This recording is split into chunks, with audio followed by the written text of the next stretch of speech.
UP के BJP उम्मीदवारों से जुड़ी एक बड़ी खबर आपको बता दें, 2 दिन में हो सकता है होल्ड सीटों पर ऐलान। कल दिल्ली में बीजेपी की बैठक और कल सीएम योगी आदित्यनाथ भी बैठक में शामिल हो सकते हैं। ये बड़ी जानकारी इस वक्त हम आपको दे रहे हैं। प्रदेश अध्यक्ष भूपेंद्र चौधरी और दोनों डिप्टी सीएम भी कल दिल्ली में मौजूद रहने वाले हैं और कल दिल्ली में यूपी बीजेपी की एक महत्वपूर्ण मीटिंग होगी और जो होल्ड सीटें हैं उस पर भी उम्मीदवारों के नामों का ऐलान जल्द ही भारतीय जनता पार्टी कर सकती है। संकेत मिश्रा फोनलाइन पर जुड़ गए ज्यादा जानकारी के साथ। संकेत, कल होने वाली इस बैठक को लेकर और क्या अहम जानकारी?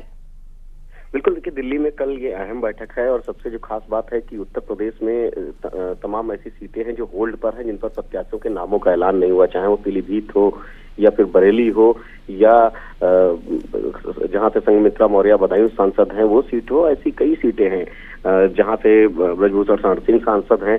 तो ऐसी तमाम सीटें हैं जिन पर प्रत्याशियों के नामों का ऐलान नहीं हुआ है।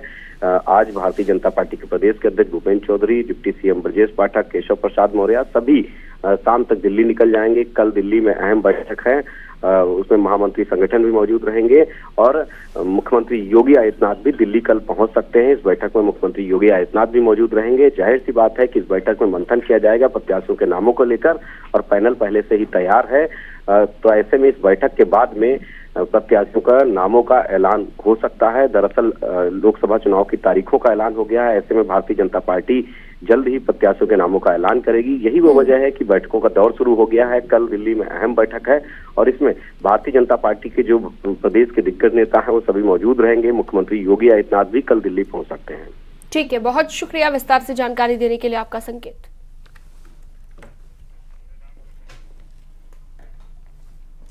एनडीए गठबंधन में शामिल एसबीएसपी के अध्यक्ष ओपी राजभर ने इंडी गठबंधन पर तीखा हमला बोला।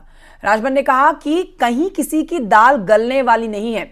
जनता के साथ साथ विपक्ष भी मन बना चुका है मोदी जी को फिर से प्रधानमंत्री बनाने के लिए।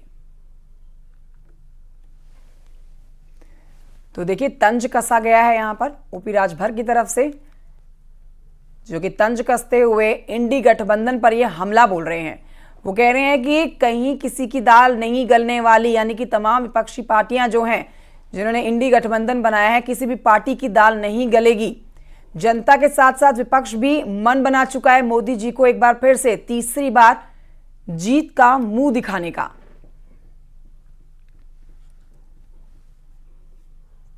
पूरे देश में चाहे महाराष्ट्र से लेके गोवा से लेके गुजरात से लेके बंगाल तक कहीं किसी की दाल गलने वाली नहीं है। जनता मन बना चुकी है और विपक्ष खुद मन बना चुका है माननीय नरेंद्र मोदी जी को प्रधानमंत्री बनाने के लिए। ये तो फिर जनता को दिखावा करने के लिए सब काम हो रहे हैं। उत्तर प्रदेश में 6 महीने में एक भी रैली हुई, चाहे सपा हो, कांग्रेस हो, बसपा हो, कोई काम हो रहा है? ये लोग वॉक ओवर दे दिए हैं कि आप जीतिए, हम लोग आपके साथ हैं।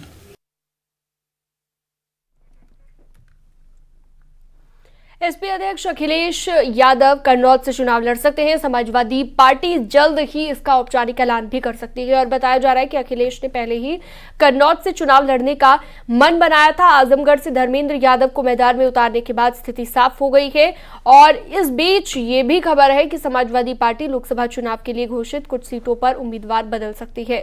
बिजनौर, मेरठ और सुल्तानपुर लोकसभा सीट को लेकर अटकलों का बाजार गर्म है और बताया जा रहा है कि कुछ सीटों पर बाहर से लाए गए चेहरों की जगह स्थानीय उम्मीदवारों को प्राथमिकता मिल सकती है।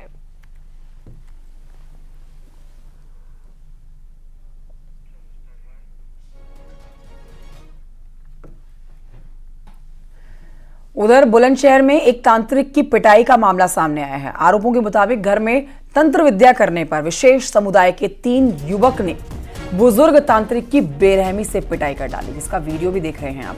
यही वीडियो सोशल मीडिया पर वायरल है और वायरल वीडियो के आधार पर पुलिस ने कार्रवाई शुरू कर दी है। तीनों आरोपियों को हिरासत में लेकर अब जांच शुरू की गई है।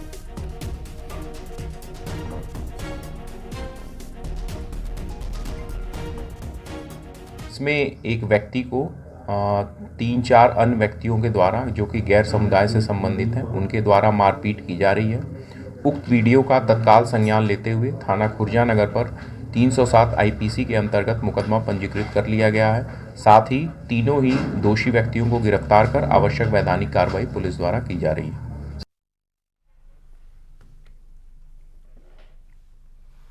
दोस्ती की कई कहानियां आपने सुनी होंगी, लेकिन झांसी में जो दोस्ती देखने को मिली उसे देखकर हर कोई अचंभित हो रहा है। एक रिपोर्ट आपको दिखाते हैं।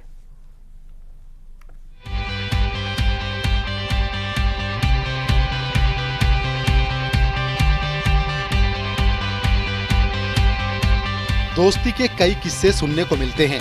कहीं इंसान और जानवर के बीच लगाव दिखता है, तो कहीं जानवर का जानवर के साथ गहरा प्रेम भी दिखाई पड़ता है। इन दिनों झांसी के इस कुत्ते और बंदर की दोस्ती खूब चर्चा बटोर रही है। दोनों की दोस्ती की चर्चा झांसी में दूर दूर तक है।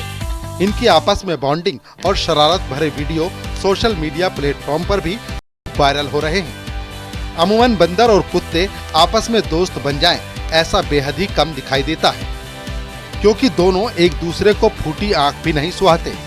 एक दूसरे से दुश्मनी भरा रवैया अपनाते हुए देखे जा सकते हैं। जब भी दोनों एक दूसरे का सामना करते हैं, वैसे ही झगड़े पर उतारू हो जाते हैं। लेकिन यहाँ पर ऐसा नहीं है। बंदर और कुत्ते दोनों का एक दूसरे से गहरा रिश्ता बन चुका है। दोनों को एक दूसरे की आदत हो चुकी है। झांसी के एबर्ट मार्केट इलाके में बंदर और कुत्ते को एक दूसरे के साथ अटखेलियां करते देखना आम हो चुका है। दोनों सड़कों पर अक्सर एक दूसरे से खेलते हुए दिखाई पड़ते हैं। दोनों का इतना गहरा लगाव हो चुका है कि अब एक दूसरे के बिना रह भी नहीं सकते। आखिर दोनों की दोस्ती किस तरह हुई, वो एबर्ट मार्केट इलाके में रहने वाले सुधीर नाम के साधु बताते हैं। उनका कहना है कि वो एक दिन मंदिर में दर्शन के लिए गए थे। जंगल में उनको बंदर का एक बच्चा दिखाई दिया जो भूख से तड़प रहा था।